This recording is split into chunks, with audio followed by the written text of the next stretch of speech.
Родившиеся и выросшие при Лукашенко несколько поколений белорусов также успели устать от авторитарной власти. Поэтому на протесты в 2020 году выходило много молодежи, в том числе студенты и школьники.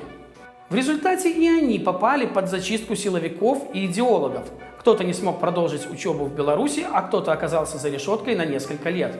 При поддержке киберпартизан платформа 375 разбиралась, в каких условиях несовершеннолетние подростки отбывают наказание. Комиссию просто привозят показать, как все хорошо. Это все используется с одной целью – удержать детей в колонии, не дать им ни при какой возможности выйти на свободу досрочно, потому что они там используются как рабы. С режимом почему-то худеет. У него почти 2 метра ростом, и он весит всего, наверное, килограмм 70. Прекрасное далеко, не будь ко мне жестоко.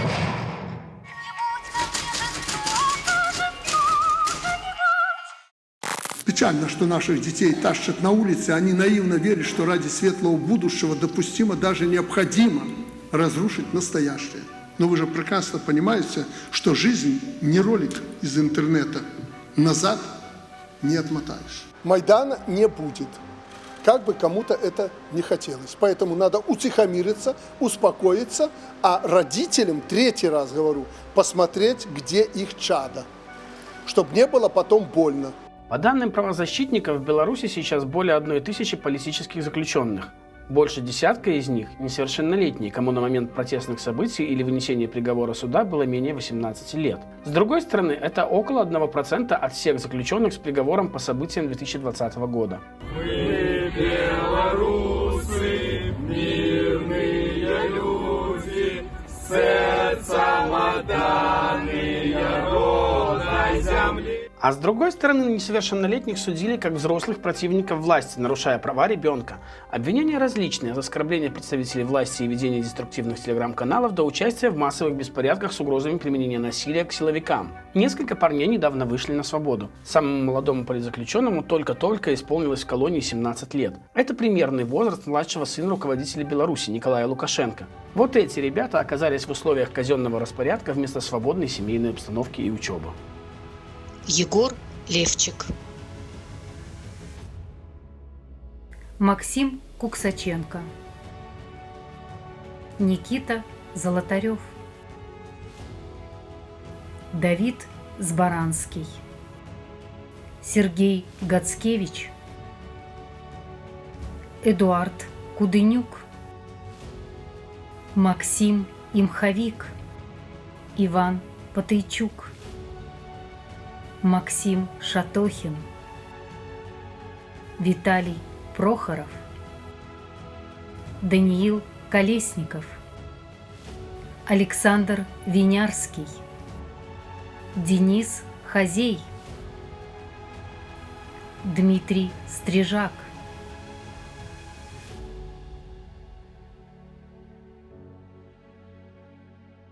Интересно, что у одного из этих ребят отец служил в структурах МВД. На него был составлен протокол о ненадлежащем исполнении обязанностей по воспитанию детей. Повезло еще, что не были применены меры декрета номер 18 о государственной защите детей в неблагополучных семьях, по которым бывало детей изымали из семьи. Этот список несовершеннолетних политзаключенных мог быть шире. Многим повезло или уехать из страны, или избежать уголовных дел. Например, 16-летний Петр Кирик был задержан 12 августа 2020 года не во время акции протеста, а в одном из микрорайонов Минска. Его за волосы забросили в микроавтобус, где избивали и требовали пароль от телефона. Парню удалось уговорить силовиков посмотреть его возраст в паспорте. Говорили, что нас всех изнасилуют на Крестина, что нас там изобьют. И по сравнению с тем, что мы сейчас будем делать с вами тут, Крестина будет казаться адом. После того, как они нашли в портфеле мой паспорт, они стали меня бить действительно меньше, в основном только ногами по бедрам, по ягодицам и по ногам. В московском РУВД Петру дали протокол на подпись об участии в несанкционированном мероприятии. Парень отказался его подписывать без родителей. В итоге Петра Кирика отдали матери. После снятия побоев в поликлинике было подано заявление в Следственный комитет.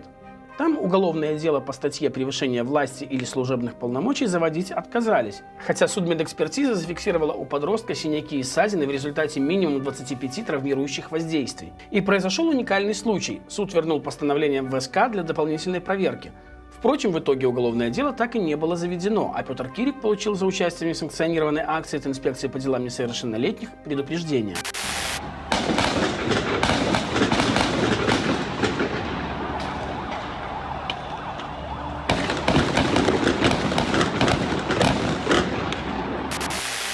И вообще за жесткие действия силовиков в 2020 году против оппонентов Лукашенко не было заведено ни одного уголовного дела.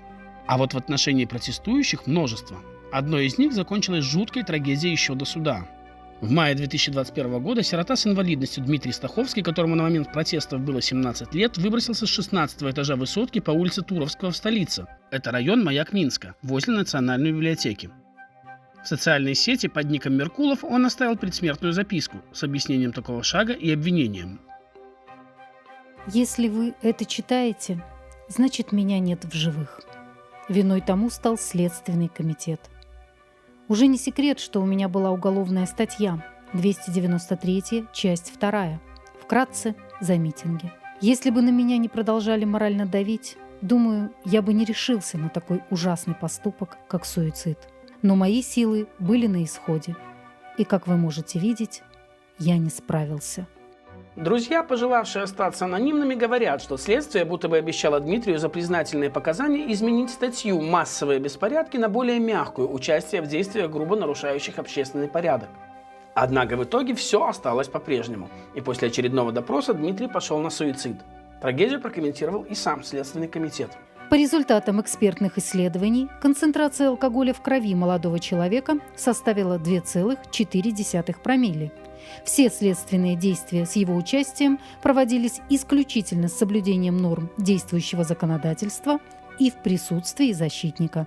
Что касается утверждения об алкоголе в крови совершившего суицид Стаховского, то здесь вопрос доверия официальной информации. Многие помнят историю с гибелью одного из протестовавших минчан Романа Бондаренко. Следствие сообщило об обнаружении и задержании милиции в одном из дворов мужчины с телесными повреждениями и алкогольным опьянением. Однако по результатам лабораторного анализа в крови погибшего было 0 промилле. Близкий же к милицейскому ведомству телеграм-канал «Желтые сливы» разместил видео, на котором, как утверждается, Стаховский участвует в возведении баррикады на улице Сурганова возле универсама Рига. Останься Дмитрий Стаховский в живых и даже отсиди какой-то срок за протесты, в скором времени он мог бы построить новую жизнь. После окончания колледжа легкой промышленности и комплексной логистики парень должен был перебраться в Италию, где Дмитрия ждала под Римом семья Балаторе, которая взяла его под опеку в Минском детском доме еще в 8-летнем возрасте. Как видно из нашей галереи несовершеннолетних политзаключенных, почти все они из Брестской и Гомельской областей. Это значит, там наиболее жерстили с политическими приговорами. Отбывают же наказания подростки все в одном месте – Бобруйской воспитательной колонии номер 2. Это единственная в Беларуси колония для подростков-парней. Кстати, оставить тут могут и после совершеннолетия, до 21 года.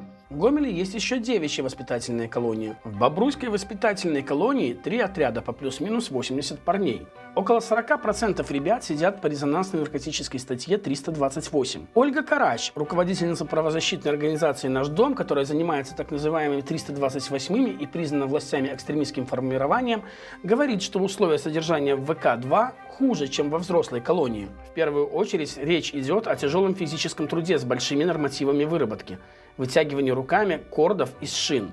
С этим, по мнению правозащитницы, связаны и сложности с получением УДО, условно-досрочного освобождения.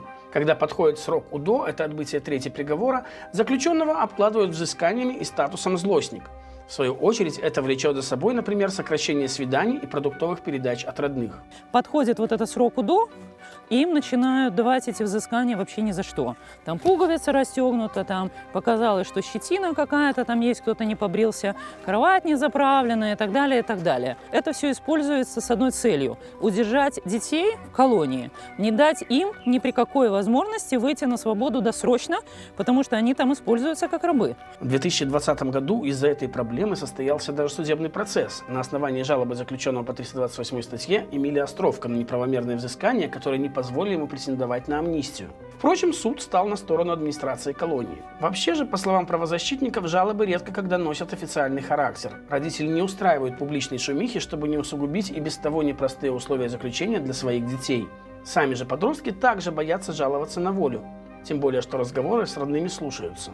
У политических и дел по статье 328 есть общая черта – непонимание властями сути детской преступности, отмечает правозащитник Павел Сапелко. Дети рассматриваются криминологической наукой как специфический субъект преступлений, которому свойственны черты, существенно смягчающие его ответственность. Несовершеннолетние не могут принимать до конца взвешенные решения и прогнозировать последствия. У них искажено само понимание дозволенного и недозволенного поведения. У ребенка нет таких механизмов принятия решений, как у взрослых. И в этом смысле, да, государство повело себя точно так же, как в те времена, когда назначало наказание по 328 статье Уголовного кодекса, какие-то невообразимые сроки лишения свободы. Масштабы этих действий, они, конечно, были не такие, которые там характерны для какой-то организованной преступности или там, для наркомафии. Правда, при этом эксперт отмечает существенную разницу между этими делами, прежде всего в мотивации действий подростков. Когда речь шла о наркотиках и психотропах, это были корыстные преступления, которые посягали на здоровье, иногда на жизнь людей. Когда мы говорим о протестной активности молодежи в 2020-2021 году, когда были осуждены вот эти вот подростки, то это совершенно другого характера действия. Это дети, подростки реализовывали свои политические и гражданские права. Условия заключения подростков в Беларуси получили мировой резонанс. Несколько лет назад за несовершеннолетних, осужденных по статье 328, вступилась известная организация Amnesty International – Международная амнистия. Среди прочего, беспокойство правозащитников вызвало и то, что Департамент исполнения наказаний Министерства внутренних дел ввел маркировку одежды осужденных разноцветными бирками. В общем порядке используется оформление для нагрудных знаков для осужденных на белом фоне. Вместе с тем, для организации более качественного надзора и профилактической работы с отдельными категориями осужденных предусматриваются отличительные знаки, оформленные на фоне иных цветов. У состоящих на профилактическом учете на желтом фоне, у состоящих на профилактическом учете по категории «склонные к побегу» на красном фоне, у осужденных за совершение преступлений в сфере незаконного оборота наркотических средств на зеленом фоне. Правозащитники называют такую практику стигматизацией, которая ведет к неравным условиям содержания заключенных. По данным правозащитников, ряд задержанных в период протестов 2020 года маркировались красками различных цветов для последующего особого морального и физического воздействия. Политзаключенные сейчас, в том числе в Бобруйской воспитательной колонии, обязаны носить бирки желтого цвета. Этой весной Белорусский Хельсинский комитет обратился к спецдокладчикам ООН насчет целого ряда нарушений Конвенции о правах ребенка в нашей стране. Как отмечает руководитель ликвидированного властями БХК Олег Гулак, речь идет не об отдельных кейсах, их более десятка, а уже о практике публичных арестов подростков и публикации так называемых покаянных видео с их участием. В обращении указано, как задержанные подростки, так и те, кто вынужден смотреть на публичное задержание или покаянные видео, могут пережить тяжелую психологическую травму, вызывающую проблемы социальной адаптации и полноценным развитием. Некогда в политически оттепельные времена Олег Гулак входил в состав Республиканской общественно-наблюдательной комиссии при Минюсте, которая призвана контролировать деятельность тюрем и колоний. Насколько пенитенциарная система доступна и открыта для правозащитников? Для правозащитников такая, знаете, черный юмор недоступный. Коллеги-правозащитники сейчас, многие находятся в таких условиях, выйти не могут. А туда попасть в этом смысле не так сложно. Ну а если серьезно, то система закрыта и практически она открыта для гуманитарной помощи, для всяких такого рода помощи, такой, как ее хотят видеть сотрудники, да, но никакой информации о том, как она работает, какие у нее есть проблемы, она не хочет выносить наружу. Комиссию просто привозят показать, как все хорошо. Сказать что-то плохо. Нет, у нас, может быть, у нас было плохо, в смысле, была столовая не отремонтирована, но мы уже ее отремонтировали. Недавно уже упомянутая Amnesty International посвятила акцию солидарности одному из политзаключенных парней из Бобруйской воспитательной колонии. Это Никита Золотарев, которому регулярно применяли силу, начиная с момента задержания. Ситуация особенно тревожная потому, что у Никиты диагноз – эпилепсия. Необходимо лечение. В колонии же его поместили на большой срок – 5 лет. У него уже было попадание в колонии в штрафной изолятор и, как следствие, решение свидания с матерью и передачи. Кстати, написать Никите Золотареву и другим несовершеннолетним политзаключенным можно по адресу: воспитательная колония номер 2, 213-807, город Бобруйск, улица генерала Батова, 4. Политзаключенные желтобирочники выглядят вот так. Этой фотографией с нами поделилась мама политзаключенного жлобинца Виталия Прохорова. На момент вынесения приговора 2 года воспитательной колонии он был несовершеннолетним. Его обвинили по 2 статьям Уголовного кодекса. Часть 1 статьи 342 «Организация или активное участие в групповых действиях группы, нарушающих общественный порядок» и статья 364 «Насилие либо угроза применения насилия в отношении сотрудника органов внутренних дел». Согласно обвинению, на акции протеста 10 августа Прохоров бросил камень в автозак, чем причинил материальный ущерб. В тот же день парня задержали и избили. Сам же Виталий утверждал, что камень не бросал, а просто заявил об этом, чтобы попиариться в Инстаграме. Были ОМОНовцы, форма ОМОН, в масках все, я не видел кто. Просто взяли, побили и не спрашивали, совершеннолетний ты, несовершеннолетний, просто взяли и побили. Были от дубинки следы на спине, на ногах, были ушибы тела, лицевой части, фингалы стояли под глазом, не мог ходить, на одну ногу хромал. Олеся Прохорова рассказывает, что ее сын был в списках на помилование, которое составляло информационно-аналитическое учреждение «Круглый стол демократических сил». Однако в помиловании парню было отказано. Инициатор создания КСДС, политик Юрий Воскресенский, прокомментировать ситуацию по просьбе платформы 375 отказался. А вот что в прошлом году Воскресенский говорил в интервью нашей медиаплощадке про суть законопроекта об амнистии.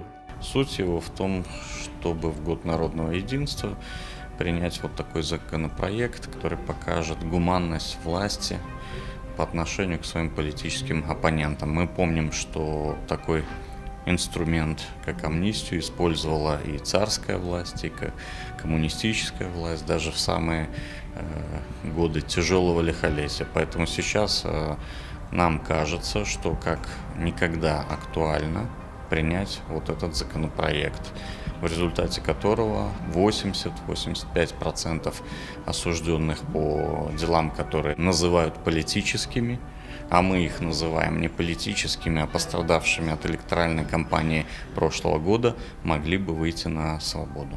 Что касается нахождения сына в колонии, то мать Виталия Прохорова говорит, что серьезных проблем в колонии не испытывает, в отличие от пребывания до суда в СИЗО. Ребенок, он несовершеннолетний, он, грубо говоря, еще ребенок, но у него было питание такое, как у взрослых. Белка там практически не было, а учитывая, что молодой растущий организм, то это как бы была проблема. Приходилось сушеную рыбу возить, чтобы восполнить белок. Олеся Прохорова после суда в знак солидарности с сыном побрила голову на лысо. Сейчас она проживает не в Беларуси. Для созвонов с сыном это не является преградой, однако создает сложности с передачами. Кстати, по сравнению со взрослыми, заключенные в воспитательной колонии имеют ощутимо больше свиданий, в том числе длительные, а также количество передач. Также Прохорова рассказала, что о работе по вытягиванию кордов из шин не слышала. Ее сын в Бобруйской колонии занят на сколачивании поддонов. Я ездила 1 раз на краткосрочное, сейчас мамка ездит каждые 1,5 месяца на длительное свидание, моя мать, да, все в порядке. По-моему, не было такого, что его лишали. Знаю, что они телевизор смотрят, новости, видят БТ только, наверное, этому и воспитывают. Они спортом занимаются. Мой ребенок сейчас ходит качалка, спортзал, как она называется. У них там какое-то свое такое, и он у меня просит спортпит, чтобы как-то, наверное, массу набрать. Но он с режимом почему-то худеет. У него почти 2 метра ростом, и он весит всего, наверное, 70 кг. Худеющие в колонии практически все подростки. На родительских передачах откормиться не получается.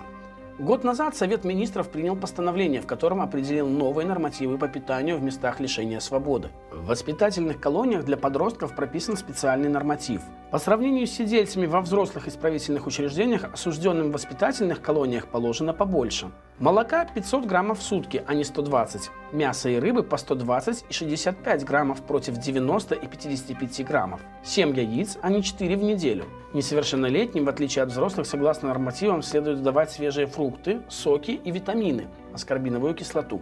Однако, по сравнению со старой редакцией, норматив питания в воспитательных колониях практически не изменился. Разве что порция рыбы стала на 15 граммов в сутки больше.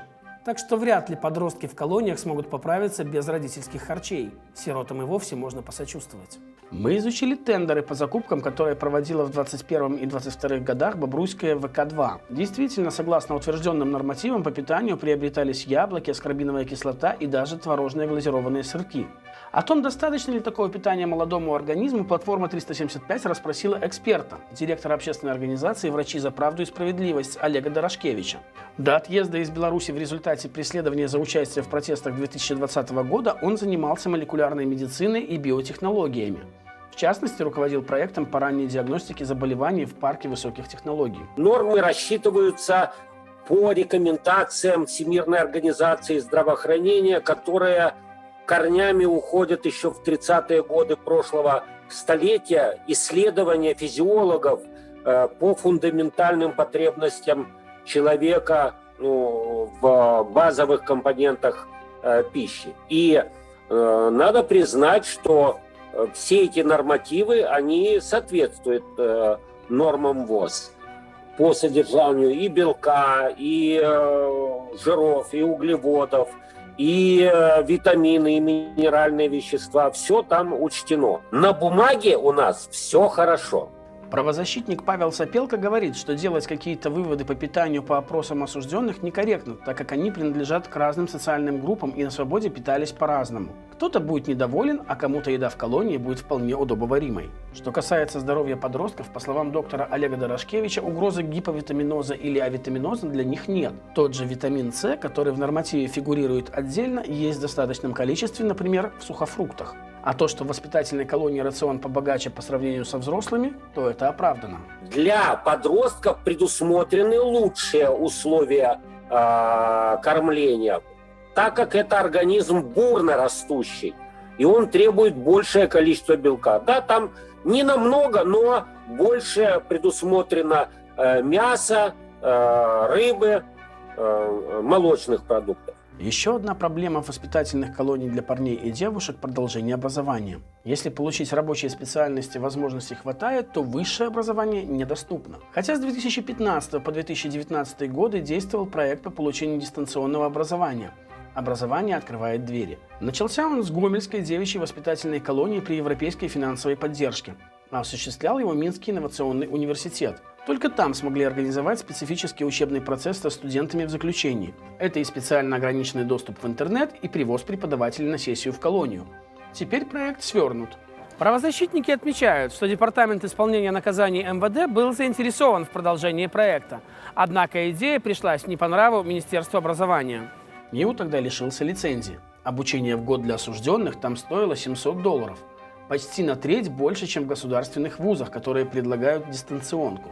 Однако она не полная. Например, осужденный не сможет получить высшее образование целиком удаленно даже с согласия администрации колонии. Надо приезжать на сессию, надо приезжать очень. Остается надеяться, что ситуация изменится, когда та же Бобруйская воспитательная колония номер 2 изменит статус. Власти, а точнее Национальный центр законодательства и правовых исследований, разработали проект концепции совершенствования юстиции для несовершеннолетних в Республике Беларусь. Согласно этой концепции, Бобруйская ВК-2 должна быть расформирована и превращена в воспитательный центр с целью социальной адаптации подростков. А еще нужно выполнить рекомендации Комитета ООН по правам ребенка, создать комплексную систему правосудия в отношении детей. Например, ни при каких обстоятельствах подростки не должны попадать в закрытые учреждения, а их дела должны рассматривать специальные ювенальные, то есть детские суды. Домашнее задание у властей Беларуси есть. Было бы желание его выполнить. Подписывайтесь на платформу 375. Скоро у нас выйдет новое расследование о том, как силовики контролируют белорусское общество с помощью технических средств.